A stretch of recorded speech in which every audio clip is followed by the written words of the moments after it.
Buletin Didik 31 Mei bersama saya Zaiti Zubir. Assalamualaikum dan salam sejahtera. Berita gembira untuk calon guru. Kementerian Pendidikan KPM mengumumkan keputusan panggilan menduduki ujian kelayakan calon guru secara dalam talian EUKCG kini boleh disemak. Keputusan ujian itu adalah untuk biasiswa perguruan persekutuan Program Ijazah Sarjana Muda Pendidikan ISMP 2022. Melalui hantaran di Facebook KPM, keputusan EUKCG untuk ISMP boleh disemak melalui pautan tertera bermula hari ini.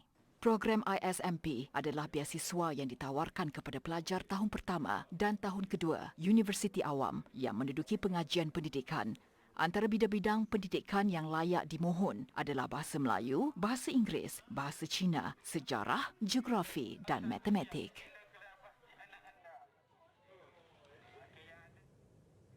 Sekolah Menengah Imtiaz Yayasan Terengganu tiba-tiba menjadi tumpuan.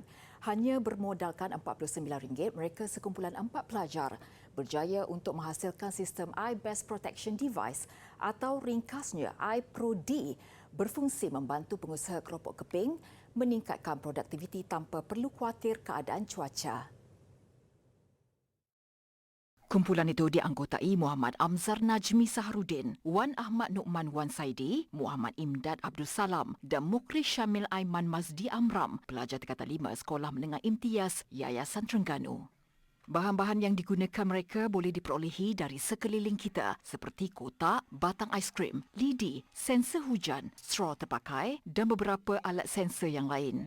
Mengikut sistem yang dibangunkan mereka, iPro-D mampu menjadi pelindung daripada hujan. Tambah mengujakan apabila sistem ini boleh berfungsi secara automatik. Kaedah ini dapat membantu mengurangkan risiko kerugian dialami pengusaha keropok keping setiap kali musim hujan. Pada masa sama dapat meningkatkan tempoh pengeringan keropok.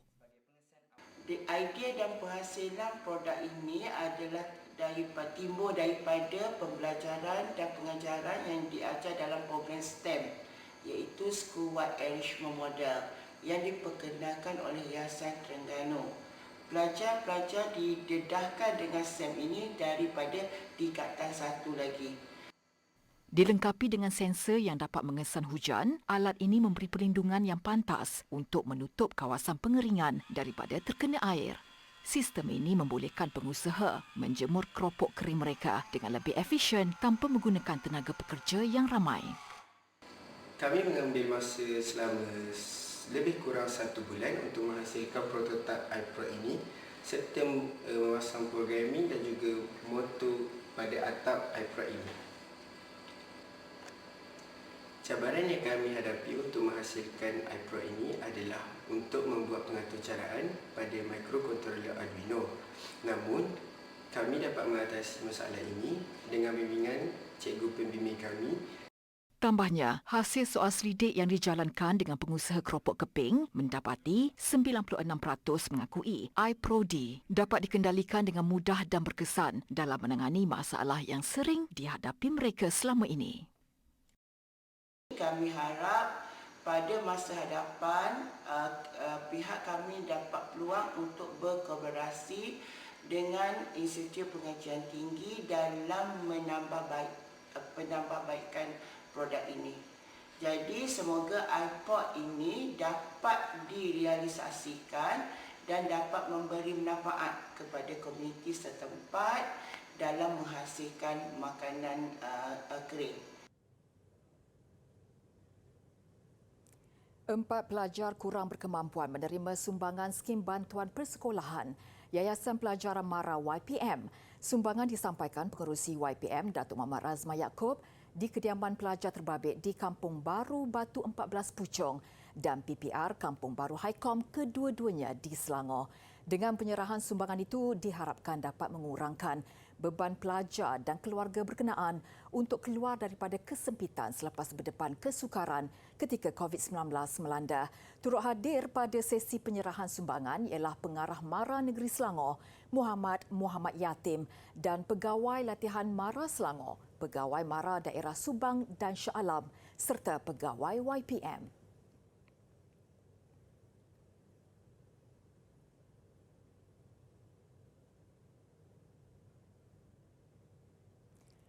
Usaha sekumpulan guru pewaris negara GPN melukis mural Terima kasih Cikgu sempena sambutan Hari Guru. Peringkat Negeri Perlis tahun ini mendapat perhatian ramai pihak. Lebih manis, pengorbanan 3 guru itu diraikan dalam satu majlis sederhana selain turut diberi sijil penghargaan. Dilukis di bangunan milik Majlis Perbandaran Kangar MPK berdekatan Taman Lencongan di Bandar Kangar. Mural yang berinspirasi daripada suasana sekolah memaparkan wajah 3 pelajar di dalam buku nota dengan ditulis 6 kemahiran kalis masa depan. Pengarah Jabatan Pendidikan Negeri JPN Perlis, Naharuddin Othman, yang merasmikan mural itu menurunkan tanda tangan sebagai tanda penghargaan. Untuk jangka masa panjang, kita akan melibatkan lebih ramai guru-guru dan juga pelajar dalam usaha kita untuk membantu Majlis Perbandaran Kangar mengindahkan kawasan mereka, dan kita berharap ini juga akan menjadi satu titik permulaan bagaimana pelajar kita ini dia melihat ini sebagai satu kerjasama yang dia boleh libatkan diri dia dalam mengindahkan persekitaran. Mural berkenaan berjaya disiapkan dalam masa kurang seminggu. Ia merupakan kolaborasi bersama pihak JPN Perlis, Majlis Perbandaran Kangar MPK serta penglibatan ibu bapa, komuniti dan swasta PIBKS. Kumpulan guru berkenaan yang turut aktif dalam Persatuan Pelukis Negeri bercadang menghasilkan beberapa mural lagi sebagai usaha memperindahkan negeri Perlis. Yes, perancangan kami yang berikutnya mungkin kami akan tarik lebih ramai guru, dan mencari lokasi-lokasi yang dirasakan boleh menarik tumpuan orang ramai untuk turut serta melihat keindahan mural yang cuba kami hasilkan. Keterlibatan menyeluruh. Sebab bilangan pelajar di polis pun ramai. Jadi inilah usaha kami menggembling tenaga bersama Majlis Perbandaran Kangar dan juga Jabatan Pendidikan untuk bersama dalam menjadikan Perlis, khususnya Bandar Kangar, sebagai bandar yang cantik, bersih. Sesuai dengan tujuan asalnya, mural itu kerap digunakan pengunjung untuk bergambar kenangan.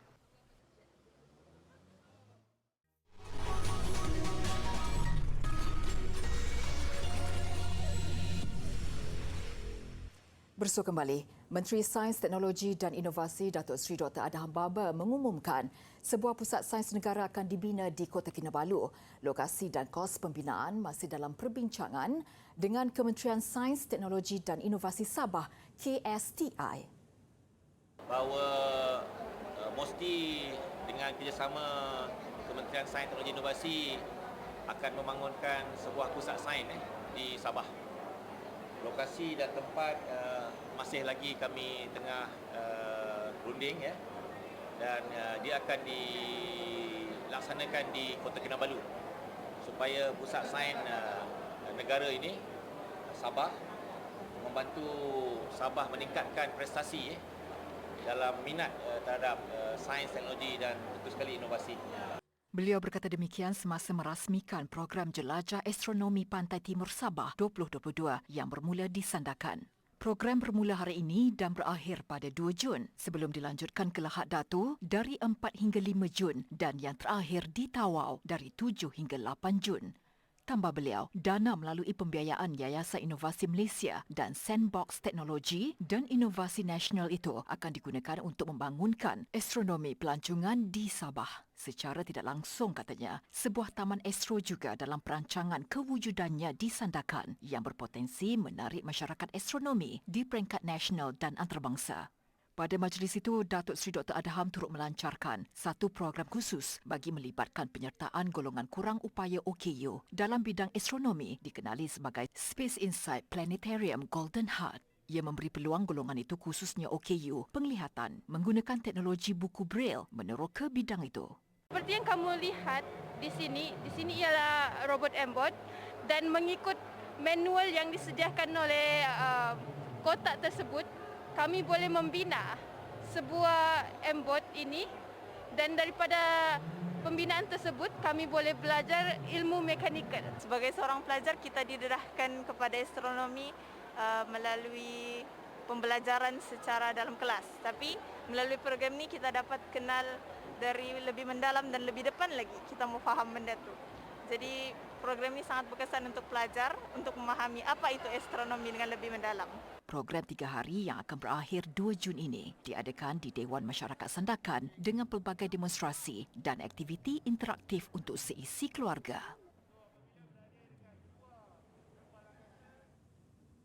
Hanya 3 kes penyakit tangan kaki dan mulut HFMD dimasukkan ke wad rawatan rapi ICU daripada 65,535 kes yang dilaporkan. Ketua Pengarah Kesihatan Tan Sri Dr. Nur Hisham Abdullah berkata, kes pertama dan kes kedua dimasukkan ke ICU kerana mengalami komplikasi radang otak dan disahkan dijangkiti EV71. Manakala kes ketiga dimasukkan ke ICU kerana pemantauan selepas pembedahan perut. Jelas Tan Sri Dr. Nur Hisham, setakat 28 Mei lalu, sejumlah 65,535 kes HFMD dilaporkan, iaitu peningkatan sebanyak 27 kali ganda bagi tempoh sama bagi tahun 2021, iaitu 2,333 kes. Beliau berkata Selangor menyumbang jumlah kes HFMD tertinggi berbanding negeri-negeri lain, iaitu 18,525 kes, diikuti Kuala Lumpur dan Putrajaya, 8,088 kes. Tan Sri Dr. Nur Hisham berkata wabak dikira apabila terdapat 2 atau lebih kes dalam satu lokaliti dan kes mempunyai kaitan epidemiologi serta berlaku dalam tempoh inkubasi penyakit HFMD. Katanya sehingga kini sebanyak 1,505 wabak dilaporkan di Malaysia dengan 3 negeri mencatatkan kejadian wabak tertinggi iaitu Kuala Lumpur dan Putrajaya 502 wabak, diikuti Selangor dengan 172 wabak dan Perak 168 wabak. Majoriti lokasi penularan wabak berlaku di taska, tadika dan prasekolah, diikuti di rumah persendirian dan juga pusat jagaan kanak-kanak. Hari ini adalah hari terakhir pemberian dos 1 di bawah program imunisasi COVID-19 kebangsaan kanak-kanak PIKKIDS kepada kanak-kanak yang telah mencapai usia 5 tahun. Sejak pelancarannya pada 3 Februari lalu, lebih 1.7 juta atau 48.4% kanak-kanak berusia 5 hingga bawah 12 tahun menerima sekurang-kurangnya 1 dos vaksin, manakala 33% lagi telah melengkapkan 2 dos.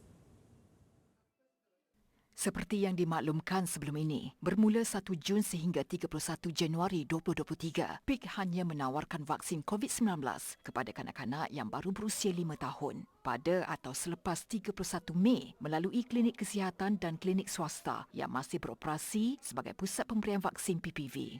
Ibu bapa yang berhasrat untuk memberi vaksinasi kepada anak yang baru mencapai 5 tahun dinasihatkan mendaftar dan membuat tempahan janji temu melalui aplikasi MySejahtera. Selain itu, ibu bapa juga boleh membuat janji temu secara terus di klinik kesihatan KKM. Adalah dianggarkan 548,523 kanak-kanak akan melengkapkan dos 2 mereka selewat-lewatnya 30 Ogos nanti.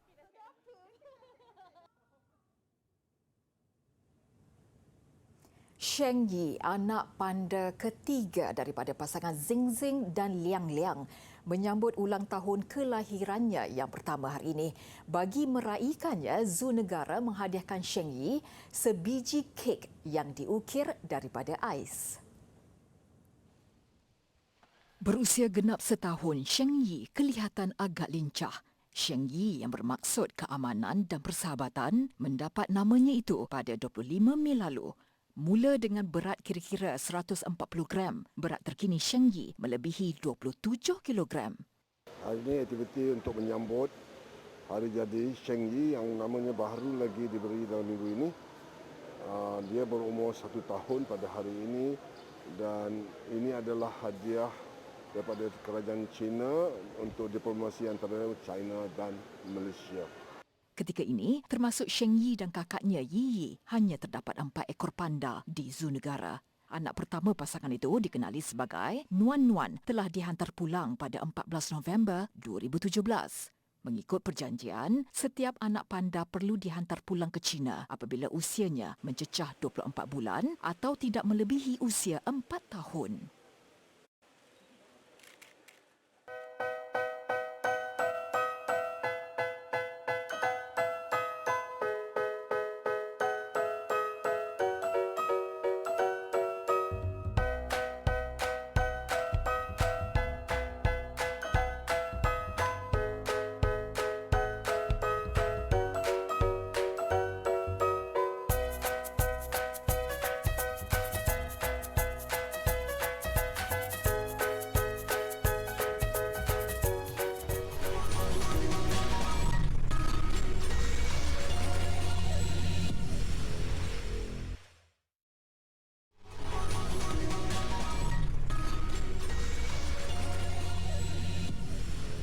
Pihak berkuasa Shanghai mengumumkan bandar itu kini di peringkat pemulihan menyeluruh.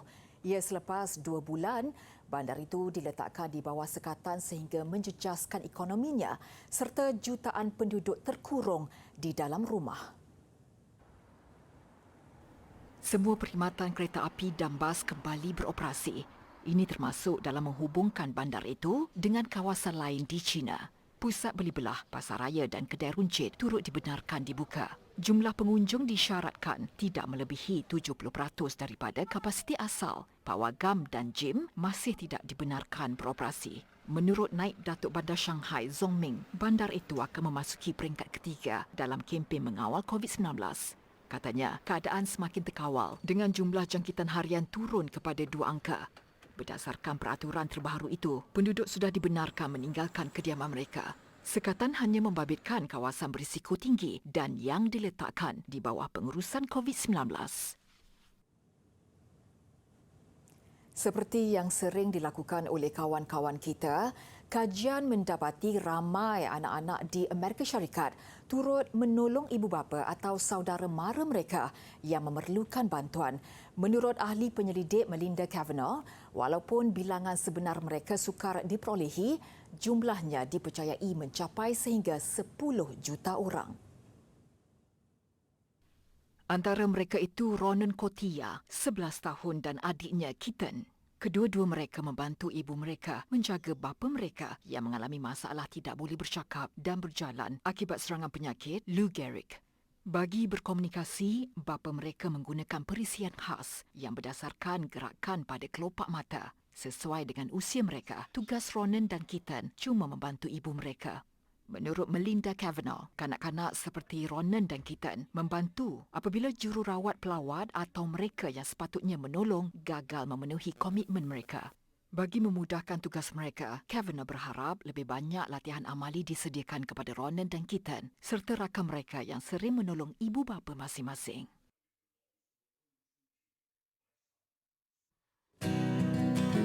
Dalam keadaan semula jadi, minyak dan air tidak bercampur seperti ini, tetapi dalam keadaan di mana dia bercampur kerana ada tekanan dan sebagainya, dia akan membentuk emulsi.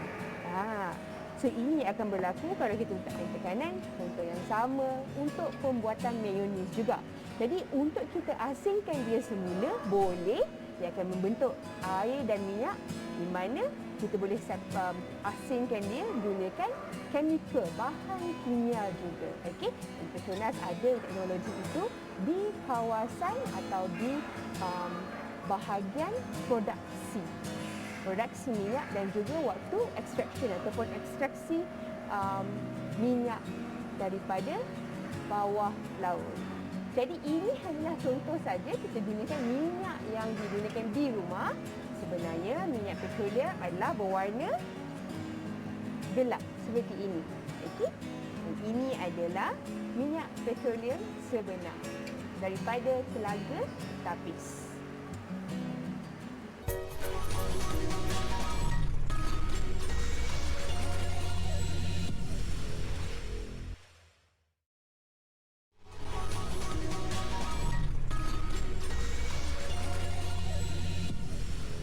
Laporan sukan, Kuching City mencatat kemenangan kelima dalam saingan Liga Premier musim ini apabila menewaskan Selangor FC 2 5-1. Penyerang import Abu Kamara muncul wira Kuching City dengan jaringan hat-trick dan sekaligus membantu pasukannya naik ke tangga keempat dengan 17 mata.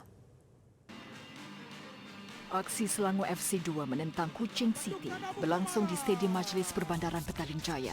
Kuching City, kendalian Irfan Bakti Abdul Salim, beraksi cemerlang apabila mendahului 2-0 pada babak pertama. Menerusi 2 jaringan yang dihasilkan penyerang import dari Liberia, Abu Kamara, minit ke-34 dan masa tambahan separuh masa pertama. Bersambung babak kedua, Selangor FC 2 merapatkan jurang gol melalui George Atram, minit ke-72. Namun Kuching City kembali menjarakkan kedudukan apabila pemain gantian Syafizi Iqmal Khirusin menjaringkan gol ketiga buat pasukan pelawat minit ke-78. Selang 4 minit kemudian Kamara meledak hat-trick selepas mudah menewaskan penjaga gol Sheikh Ikhzan Nazrin. Sebelum penyerang berusia 25 tahun itu membantu rakan sepasukannya dari Jepun, Yuki Tanigawa melengkapkan gol kelima Kuching City pada masa kecederaan. Kuching City menang 5-1. Gagal meraih kemenangan dalam 4 pertemuan menentang Hong Kong sejak November 2012 tidak menggusarkan skuad Harimau Melaya.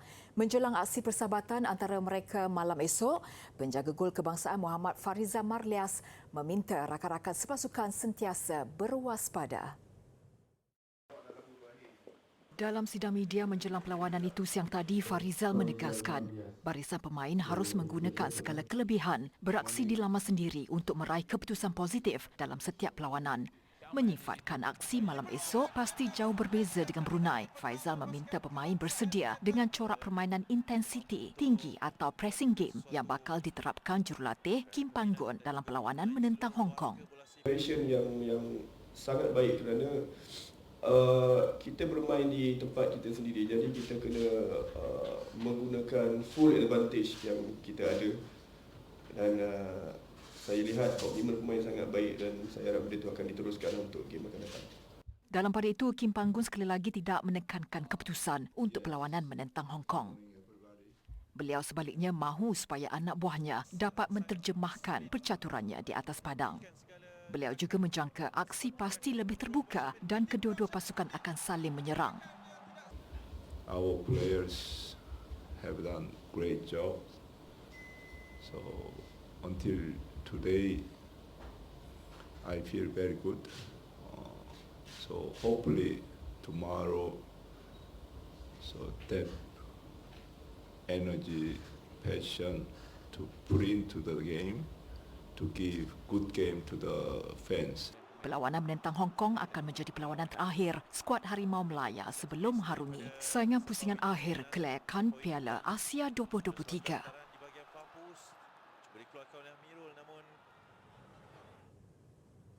Tenis terbuka Perancis ada kejutan berlaku. Pilihan ke-20 dari Croatia tanpa disangka mara ke peringkat suku akhir. Lawan yang disingkirkannya bukan calang-calang. Pilihan kedua Daniil Medvedev dari Rusia. Menang set pertama, Cilic terus mengekalkan momentumnya. Yang ini untuk Cilic mendahului 30-0 selepas kedudukan terikat 2-2 pada set kedua. Penguasaan Cilic semakin ketara. Kesilapan Medvedev memukul bola ke luar gelanggang membolehkan Cilic menang 6-3 pada set kedua. Set ketiga renggat sama dipamerkan Cilic. Kali ini kerana kesilapan, Medvedev memukul bola ke jaring menyebabkan permainan segera tamat. Sudahnya, bukan Medvedev tetapi Cilic yang mara ke peringkat suku akhir menang straight set 6-2, 6-3 dan 6-2. Visual pertunjukan udara di ibu kota Nairobi, Kenya mengakhiri buletin didik malam ini. Ia bagi menunjukkan pencapaian bidang penerbangan Kenya.